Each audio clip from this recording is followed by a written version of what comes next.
ముందుగా తెలంగాణ రాష్ట్రంలో మరి యొక్క బీసీల యొక్క చైతన్యాన్ని దాటినటువంటి మా ఎస్సీ ఎస్టీ బీసీ మైనారిటీ వర్గాలందరికీ కూడా మనస్ఫూర్తిగా శుభాకాంక్షలు ధన్యవాదాలు తెలియజేస్తా ఉన్నాను. తెలంగాణ రాజ్యాధికార పార్టీ ఇచ్చిన పిలుపులో భాగంగా అగ్రవర్ణాలు వర్సెస్ బీసీగా మరి మొన్న జరిగినటువంటి స్థానిక సంస్థల్లో మరి ఏదైతే మా రాష్ట్ర అధ్యక్షులు తీర్మాన్ మల్లన్న గారు మాట్లాడినటువంటి మాటల్ని మరి ప్రజలు ఏ విధంగా ఫాలో అయినరో ఈ రాష్ట్రంలో వచ్చిన తీర్పులు చూస్తే తెలుస్తూ ఉంది. ఎక్కడైనా బీసీలు పోటీ చేసిన కాడ జనరల్ స్థానాల్లో అగ్రవర్ణాలు పోటీకి రావాలంటే భయపడే విధంగా మరి వాళ్ళ తయారైనటువంటి సమాజానికి మా రాజ్యాధికార పార్టీ పక్షాన ఇదే చైతన్యాన్ని రాబోయే ఎంపీటీసీ ఎన్నికలు జెడ్పీటీసీ ఎన్నికలు మరి 2028లో ఏదైతే కళ్ళు కంటున్నామో ఈ రాష్ట్రంలో బీసీలకు రాజ్యాధికారం రావాలనే దిశగా మరి అడుగులు పడుతున్నాయనడానికి సంకేతంగా భావిస్తూ కాంగ్రెస్ పార్టీ 42% రిజర్వేషన్ ఇస్తానని మోసం చేసినటువంటి పార్టీకి బుద్ధి చెప్తూ ఇవాళ బీసీలందరూ కూడా ఎస్సీ ఎస్టీ మైనార్టీలు కలుపుకొని ఇవాళ సగానికి పైన సీట్లు జనరల్ స్థానాల్లో గెలిచినటువంటి చరిత్ర తిరగరాసినటువంటి 80 ఏళ్ళ తర్వాత ఈ తెలంగాణలో ఉండబడినటువంటి మైనార్టీ వర్గాలు అనేటటువంటి సందేహం లేదు. మరి మా రాజ్యం త్వరలోనే ఈ మెజార్టీ ప్రజలు కోరుకుంటున్నట్టుగా సిద్ధిస్తుందని తెలియజేస్తూ ముఖ్యంగా గత నెల రోజుల నుండి సూర్యాపేట జిల్లాలో మరి ఒక కర్ల రాజేష్ యొక్క లాకప్ డెత్ విషయంలో అనేక రకాల పోరాటాలు జరుగుతూ ఉన్నాయి. మరి మందకృష్ణ మాదిగ గారు కర్ల రాజేష్ మృతి పైన చేస్తున్నటువంటి పోరాటానికి తెలంగాణ రాజ్యాధికార పార్టీ పక్షాన మేము సంపూర్ణ మద్దతును తెలియజేస్తూ ఉన్నాం. ఎందుకంటే ఒక దళిత బిడ్డ చిలుకూరు పోలీస్ స్టేషన్లో లాకప్ డెత్ అయితే నెల రోజులు గడుస్తున్నప్పటికీ విచారణలో ఆలస్యం జరగడంతో పాటు మరి ఏదైతే నిందితుల మీద కంప్లైంట్ ఇచ్చినటువంటి సందర్భంలో కావచ్చు మరి ఇక్కడ ఉన్నటువంటి ప్రభుత్వం చేస్తున్నటువంటి నిర్లక్ష్యాన్ని మరి సమాజం అంతా గమనిస్తుందనేటటువంటి వాస్తవాన్ని కూడా ఈ మీడియా ద్వారా మా సమాజానికి గుర్తు చేస్తూ ఉన్నాం.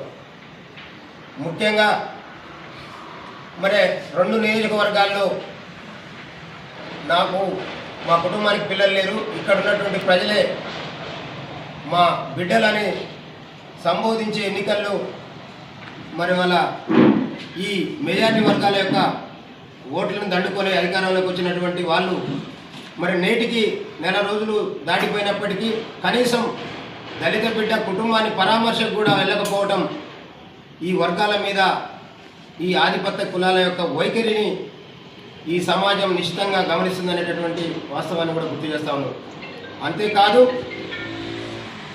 ఏదైతే ఆ యొక్క లాకప్ డెత్కు సంబంధించినటువంటి విషయంలో పాల్గొన్నటువంటి ఎస్సీలని బీసీలని ఓసీలు ఎవరు అనేది లేకుండా తేడా లేకుండా కులాలతో సంబంధం లేకుండా ఇచ్చిన దరఖాస్తులు మరి ఆ వర్గాలు చేసినటువంటి తీరు చూస్తే ఈ బీసీ వర్గాలని అపహాస్యం చేసినట్టుగా భావిస్తూ ఉన్నాం. చిలుకూరు ఎస్ఐ ఒక రెడ్డి కావడంతోనే ఇవాళ ఎస్ఐని అటాచ్ చేసి మరి అందులో కూడా వాళ్ళ వైఖరిని కనబర్చింది. పర్యవేక్షణ అధికారినేమో సస్పెండ్ చేసింది. బాధ్యుడైనటువంటి ఎస్ఐ రెడ్డి కావడంతో ఇవాళ అటాచ్తో సరిపెట్టుకున్నారంటే ఇంత చైతన్యమైనటువంటి మా బీసీ బిడ్డల చైతన్యాన్ని ప్రదర్శిస్తున్నప్పటికీ కూడా ఈ అగ్రవర్ణాలు మరి గుర్తించకపోవటమా, మరి ఈ వర్గాల మీద ఉన్నటువంటి నిర్లక్ష్యమా, మరి దీనికి సమాజం ఇవాళ అలర్ట్ కావాల్సినటువంటి పరిస్థితి ఉంది. ఈ జిల్లాలో మరి 9 జనరల్ స్థానాల్లో 8 మందిని చట్టసభల్లోకి పంపినటువంటి మా ఎస్సీ ఎస్టీ బీసీ మైనార్టీ వర్గాల యొక్క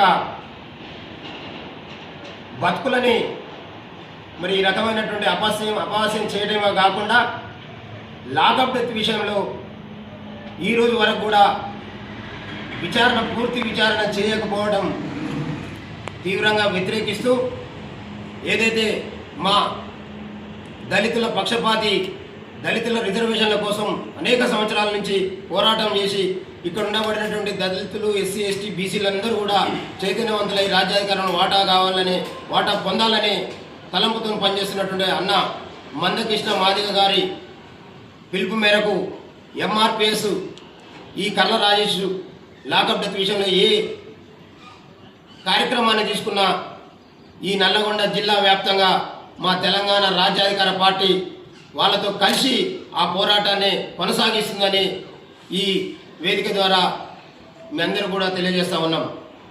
అందుకనే మిత్రులారా, ఇప్పటికైనా మనం ఆలోచన చేయాల్సినటువంటి సందర్భం.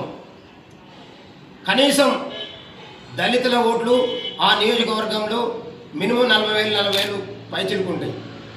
మరి అందరూ నా బిడ్డలను భావించినటువంటి వీళ్ళు అదే ఒక అగ్రవర్ణాలకు సంబంధించినటువంటి లాకప్ డెత్ జరిగితే ఏం జరిగేది? ఇవాళ దళిత బిడ్డ కాబట్టే కదా. కాబట్టి ఏదైతే ఈ సర్పంచ్ ఎన్నికల్లో చాటినటువంటి సత్తా ఉత్తేజాన్ని ఇంకా మున్ముందుకు తీసుకుని పోయి ఎక్కడైనా మనకు పోటీ ఈ పార్టీలతోని కాదు, అగ్రవర్ణాలు వర్సెస్ ఎస్సీ ఎస్టీ బీసీలు. ఇవాళ సూర్యాపేట నియోజకవర్గ ప్రజలకు మనస్ఫూర్తిగా ధన్యవాదాలు తెలియజేస్తా ఉన్నాను. మహా మునగాళ్ళం అనుకున్నటువంటి ఈ అనేక సంవత్సరాల నుండి అధికారాన్ని అడ్డం పెట్టుకొని మా ప్రజల్ని బానిసలుగా చూస్తున్నటువంటి మేము మునగాళ్ళం అనుకున్నటువంటి త్వరల్ని చిన్న చిన్న లేఖదూడలతో బోల్తా కొట్టించినటువంటి చరిత్ర సూర్యాపేట నియోజకవర్గంలో ఉంది. ఇవాళ ఓ కేసారం కావచ్చు, ఓ తాళ్ళకాంపాడు కావచ్చు, ఓ బాలెంల కావచ్చు, ఓ సూలిపేట కావచ్చు, రామచంద్రపురం కావచ్చు, ఇక ముఖ్యంగా నెమ్మికల్ లాంటి పెద్ద గ్రామ పంచాయతీలు కావచ్చు, ఇవాళ అనేక చోట్ల రెడ్డి వర్సెస్ బీసీగా నడిచి ఆ ఎలక్షన్ అంతా వన్ సైడ్ జరిగి 1000 ఓట్ల మేయర్తోనే చరిత్ర రాసినటువంటి ఈ సూర్యాపేట నియోజకవర్గ ప్రజలందరికీ కూడా మనస్ఫూర్తిగా తెలంగాణ రాజ్యాధికార పార్టీ పక్షాన శుభాకాంక్షలు, ధన్యవాదాలు తెలియజేస్తూ, మీరు ఏమాత్రం ఆలోచించాల్సినటువంటి పరిస్థితి లేదు. రాబోయే 2028 ఎన్నికలు పెట్టినా 2029లో ఎన్నికలు పెట్టినా ఈ రాష్ట్రంలో అధికారాన్ని అందుకోబోయే పార్టీ మన కోసం 80 సంవత్సరాల తర్వాత ఆవిర్భవించినటువంటి తీన్మార్ మల్లన్న గారి నాయకత్వంలో వచ్చినటువంటి తెలంగాణ రాజ్యాధికార పార్టీ అనే దానికి ఇవాళ పునాదులు వేసినటువంటి మా బీసీ కుటుంబ సభ్యులందరికీ కూడా మనస్ఫూర్తిగా మరొకసారి ధన్యవాదాలు తెలియజేస్తా ఉన్నాను.